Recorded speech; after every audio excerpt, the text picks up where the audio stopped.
ফিলিস্তিনের যে মা আজ সন্তান হারানোর বেদনায় কাঁদতে ভুলে গেছে, সেই বেদনার ব্যথা নিয়ে কোটি মানুষ আজ গাজার মিছিলে সামিল।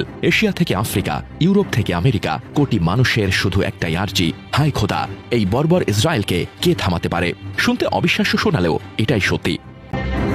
আজ যদি গাজাবাসীর একজন সাইফুল থাকতেন, শুধুমাত্র একজন বাংলাদেশি ক্যাপ্টেনই পারতেন এই ইসরায়েলের বুকে ভয় ধরাতে, পাল্টে দিতে পারতেন সকল হিসেব নিকেশ। গল্পের মতো শোনালেও এটাই সত্যি। গাজার মায়েদের শুধু এখন একটাই প্রার্থনা, হায় খোদা, তুমি শুধু একজন সাইফুল আজমকে পাঠাও, যে মুছিয়ে দেবে গাজাবাসীর কান্না, যে ফোটাবে হাসি গাজার শিশুদের। সাইফুল আজম পৃথিবীর ইতিহাসের একমাত্র যোদ্ধা, যিনি একক ব্যক্তি হিসেবে সর্বোচ্চ সংখ্যক ইসরায়েলি যুদ্ধ বিমান ভূপাতিত করার অনন্য রেকর্ড করেছেন।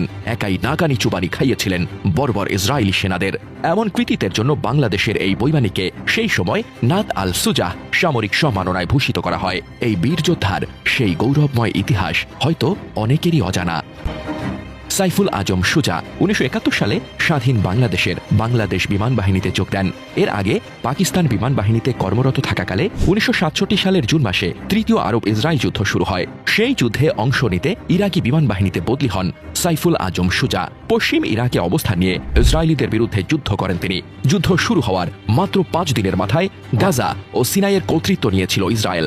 জুনের 5 তারিখে সিরীয় বিমান বাহিনীর 2/3 শক্তি ধ্বংস করে দেয় ইসরায়েলের বিমান সেনারা। ইসরায়েল পশ্চিম তীর ও জেরুজালেম দখল করে নেয় সিরিয়ার গোলান মালভূমিও।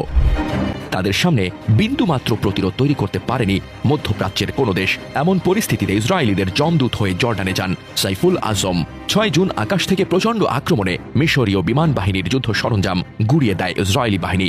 একই দিন বেলা 12:48 4টি ইসরায়েলি সুপারসনিক ডাসল্ট সুপার মিস্টারের জঙ্গি বিমান ধেয়ে আসে জর্ডানের মাফরাক বিমান ঘাঁটির দিকে। এবার তাদের লক্ষ্য জর্ডানের ছোট্ট বিমান বাহিনীকে চিরতরে নিশ্চিহ্ন করে দেওয়া। সেই সময় ইসরায়েলি সুপারসনিকের বিরুদ্ধে লড়াই চালিয়ে যাওয়ার মতো সমকক্ষ বিমান আরবীয়দের ছিল না। তবু ইসরায়েলিদের ঠেকাতে মাফরাক বিমান ঘাঁটি থেকে হকার হান্টার জঙ্গি বিমান নিয়ে বুক চিতিয়ে উড়াল দেন সাইফুল আজম। আর সেই হকার হান্টার দিয়েই ক্ষিপ্র গতির 2টি ইসরায়েলি সুপারসনিক ঘায়েল করে ফেলেন বাংলাদেশি বৈমানিক। তার অব্যর্থ আঘাতে ভূপাতিত হয় একটি ইসরায়েলি সুপার মিস্টারে। আরেক আঘাতে প্রায় অকেজো হয়ে ধোঁয়া ছাড়তে কোনো মতে পালিয়ে ইসরায়েলি সীমানায় গিয়ে আছড়ে পড়ে আরেকটি বিমান। সেদিন অকুতভয় বৈমানিক সাইফুল আজমের অকল্পনীয় বীরত্বের কারণে ইসরায়েলের পুরো পরিকল্পনাই ভেস্তে যায়। উল্টো নিজেদেরই 2টো বিমান হারায় তারা। এমন বীরত্বের জন্য পুরস্কার স্বরূপ সাইফুল আজমকে হুসাম-ই-ইস্তিকলাল সম্মাননায় ভূষিত করে জর্ডান সরকার। সাইফুল আজমের কাছে ইসরায়েলি বৈমানিকদের ধরাশয়ী হওয়ার পরদিনই তার কৃতিতে ইরাকি বৈমানিক দলের কাছে চরমভাবে পরাজিত হয় ইসরায়েল। 7 জুন ইরাকের H3 ও আল ওয়ালিদ ঘাঁটি রক্ষা করার দায়িত্ব পড়ে এক ইরাকি বৈমানিক দলের কাঁধে। সাইফুল আজম ছিলেন সেই দলের অধিনায়ক।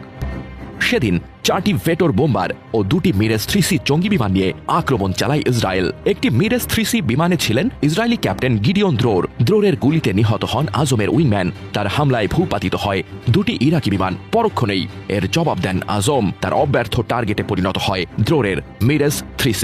সেই আঘাতের পর বাঁচার উপায় না পেয়ে যুদ্ধবন্দী হিসেবে ধরা দেন ক্যাপ্টেন দ্রোর। পরবর্তীতে ওই যুদ্ধবন্দির বিনিময়ে জর্ডান ও ইরাকের সহস্রাধিক সৈন্যকে মুক্ত করে দেয় ইসরায়েল। এই ঘটনার মধ্য দিয়ে আরব ইসরায়েল যুদ্ধের প্রথম 72 ঘণ্টায় সাইফুল আজম একটি অনন্য রেকর্ড গড়েন। ইতিহাসে তিনি একমাত্র ব্যক্তি যিনি সর্বোচ্চ 4টি ইসরায়েলি বিমান ভূপাতিত করেছেন, যে জন্য তাকে নাত আল সুজাহ সামরিক সম্মাননায় ভূষিত করা হয়। সাইফুল আজমই পৃথিবীর ইতিহাসে একমাত্র বৈমানিক যিনি 4টি দেশের বিমান বাহিনীর সৈন্য হিসেবে দায়িত্ব পালন করেছেন। এই 4টি দেশ হল পাকিস্তান, জর্ডান, ইরাক ও মাতৃভূমি বাংলাদেশ। এছাড়া 8টি ভিন্ন দেশের 8 বাহিনীর বিমান পরিচালনা করেছেন সাইফুল আজম। যুক্তরাষ্ট্র, Pakistan, England, Jordan, Iraq, Russia, চীন ও নিজ মাতৃভূমি বাংলাদেশের হয়ে বিমান চালিয়েছেন তিনি।